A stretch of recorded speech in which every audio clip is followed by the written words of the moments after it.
I'd do anything to catch the guy who did it, Mrs. Hayes, but when the DNA don't match no one who's ever been arrested, and when the DNA don't match any other crime nationwide, and when there wasn't a single eyewitness from the time she left your house to the time we found her, well, right now, there ain't too much more we can do. Could pull blood from every man and boy in this town over the age of 8. There's civil rights laws prevents that, Mrs. Hayes. And what if he was just passing through town? Pull blood from every man in the country, then. And what if he was just passing through the country? If it was me, I'd start up a database. Every male baby was born, stick 'em on it. And as soon as he'd done something wrong, cross-reference it, make 100% certain it was a correct match, then kill him. Yeah, well, there's definitely civil rights laws prevents that. That was a clip from 3 Billboards Outside Ebbing, Missouri. I'm delighted to be joined by the writer and director of the film, Martin McDonagh.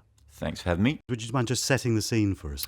And basically, it's a story about a mother whose daughter was killed about a year before the story starts. Goes to war with the police in her town because she doesn't think they're doing enough to solve the crime. And she puts up 3 billboards outside of town calling them out for their lack of interest in the case. This is kind of one of the films that I find very difficult to talk about without giving away spoilers. Yeah, there's a few plot twists along the way. A few? They're kind of like... Okay, 7. There's 7. Oh, I've spoiled it. Oh, no.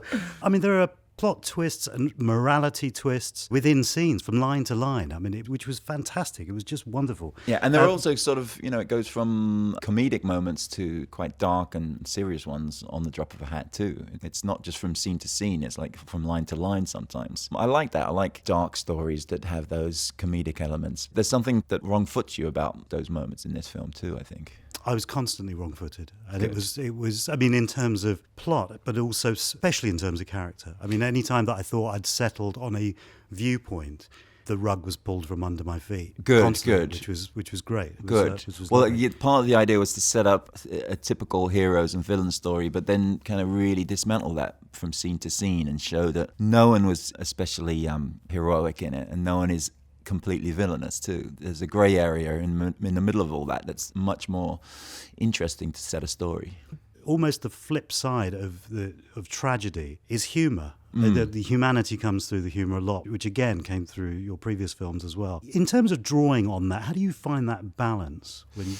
Everything I write comes out naturally that way. All the plays I've had never settled into tragedy. They always had some kind of humour attached. And I guess it's the way I see the world to a degree, in that, you see a lot of the difficult times we live in, but unless you can get through it somehow, and usually by laughter, it's just going to drag us all down. So it's about finding those places in a story. I mean, this is a pretty tragic kind of starting point for a story, but if we stayed in that place, it would be too grim to watch, I think. So humor, and in fact Frances's character tears us away from that, because she's so sort of outrageous and strong and funny despite herself and despite the sadness of the situation. But at the same time, conversely, you don't want it to be so funny that you forget what the story starting point was. You don't want to forget the tragedy either. You mentioned Frances McDormand, who's extraordinary in it, but also just the entire cast are fantastic. Thanks. Sam Rockwell, I mean, he's one of my favourite actors anyway. Me too. And Woody Harrelson as well, who I suppose is the heart of the film in some ways. Yeah, very much.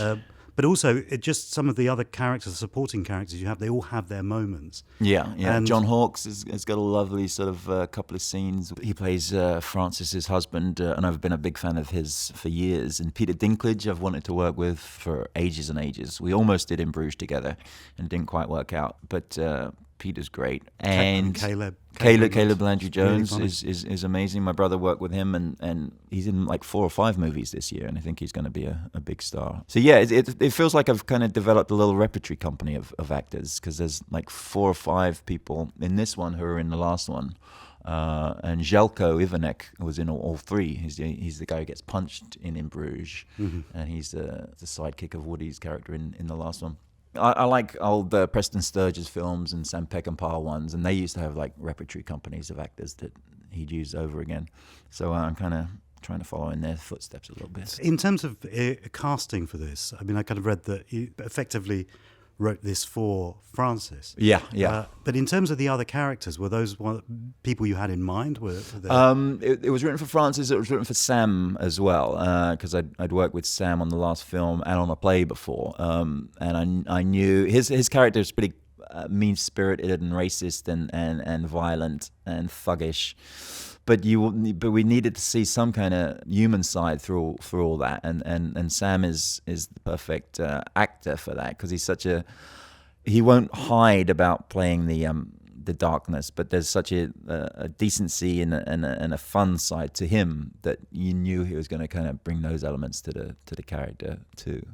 The gestation period for the creation of this is quite a long time. It kind of is, yeah. I mean, I saw something similar to what we see on our billboards about 17 years ago on a bus that was going through one of the southern states of America, and it was angry and painful and brave, because it was equally calling out the police for what they hadn't done to solve a crime.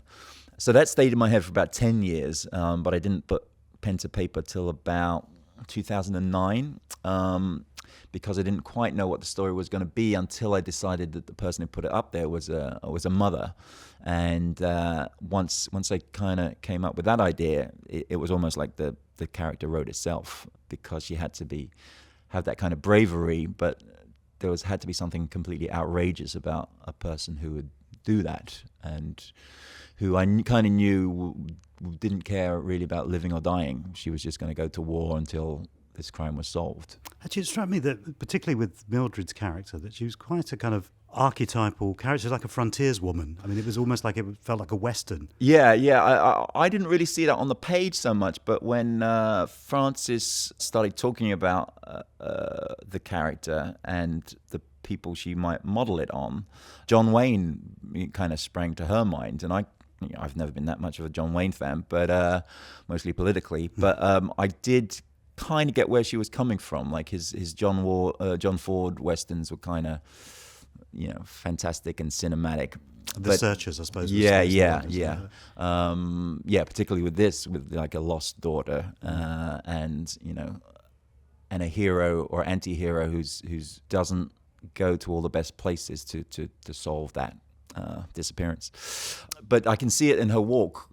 She has a John Wayne walk, and I see it in a steely kind of cowboy gaze as she rides into town. But when Carter Burwell saw a cut of this, he saw all of those aspects, and he came up with this spaghetti western like theme, especially for Mildred, that I think gives it much more of a western dimension than I probably intended originally.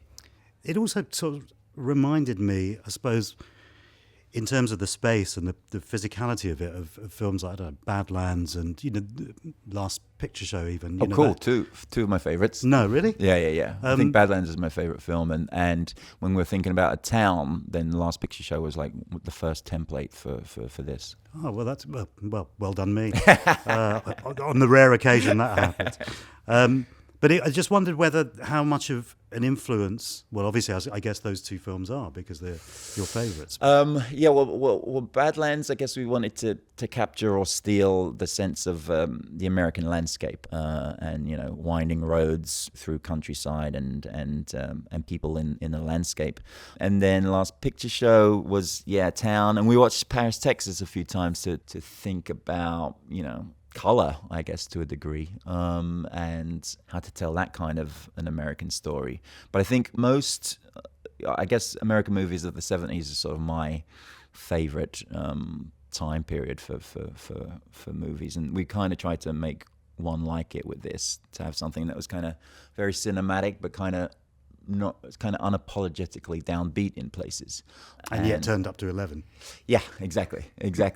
But like, I go back to Billy Wilder and his stuff too, in terms of dark comedy. A lot of people say it's a Coen Brothers like film, but I kind of go back to more old school than that, and like Ace in the Hole is one of my favorites, and that kind of and I find that funny. It's a cynical and dark film, but I find it outrageously funny, that one. In terms of the setting of it, Ebbing is a fictitious place, isn't it? Yeah. What was the draw to you for telling that story there, that small town American story? Could that have worked anywhere? Could that work here? Could that? I don't set think it here? could have worked in Britain or in Ireland or in Europe even. I think there's something about both the sense of the American landscape, but also these types of characters, and especially, Frances's character. She's such a almost large-than-life, almost cinematic type character. She's bigger than European films. But there's, you know what I mean. There's something American about that kind of toughness, that kind of iconic anger, I guess. Yeah, it's not something that I could imagine being set here.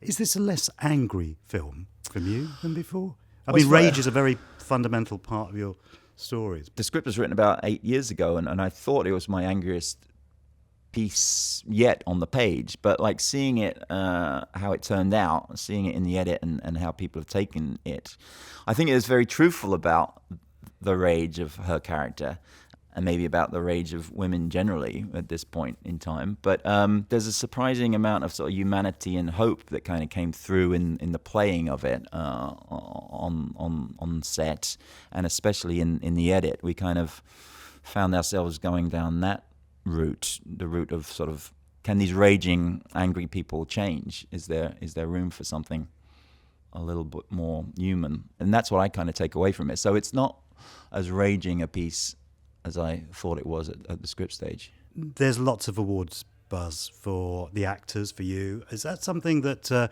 is coming into kind of awards season, along with kind of spring, summer, autumn, winter awards? Is that something that excites you? Does it make you nervous? Are you bothered? Are you not bothered? I guess because I don't make films very often, it seems like one every 5 years, that it's nicer to be talked about than than the last one where we weren't talked about at all. So yeah, it is. But when people like Frances and Sam and Woody become your friends, you kind of hope almost more for them than for yourself that what they've done will be recognized. It's cool. It just means more people will get to see a film that they might not have seen without that. And what's next for you? Well, I've written a play this year that will be on in London next year, and Jim Broadbent will be in that. I'm going to be working with him again, and I'm just going to go away and pick up a load of awards and and just write. So I'm going to take, I'm not going to make a film for a year or two or more, but just write some news stories and see if they're raging or hopeful. Could you make it a year or two rather than more? I can't make any promises. Well, then I don't know why we're having this conversation. Martin, thank you very much. Thanks for having me.